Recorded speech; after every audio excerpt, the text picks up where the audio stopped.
ముందుకు తీసుకెళ్ళడం అనేది ఈ మంత్లో వీళ్ళకి కన్యా రాశి వాళ్ళకి బాగుంటుంది. కొంతవరకు ఏంటంటే వాళ్ళు చేసే పనిలో ఎడబాటు రావడం కానీ, లేకపోతే ఇంట్లో కూర్చోవడం కానీ, లేకపోతే ఉద్యోగం కొత్తది వెతుక్కోవడం కానీ, ఎందుకంటే ఇంకా ముందుకెళ్ళాలి అని వెతుక్కోవడం కానీ, అలాంటివన్నీ జరిగే ఛాన్సెస్ ఈ నెలలో మనకి కనిపిస్తున్నాయి అన్నమాట.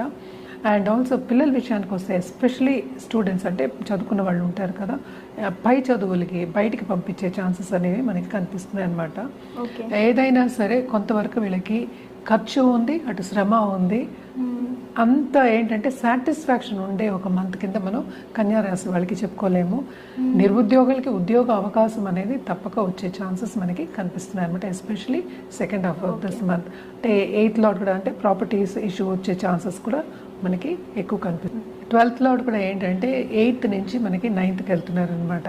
సో అంటే ఏంటి వీళ్ళకి భాగ్యంలో కూడా కొంతవరకు భంగం, అంటే ఏంటి చాలా ఖర్చుతో కూడిన ఒక మంత్ కింద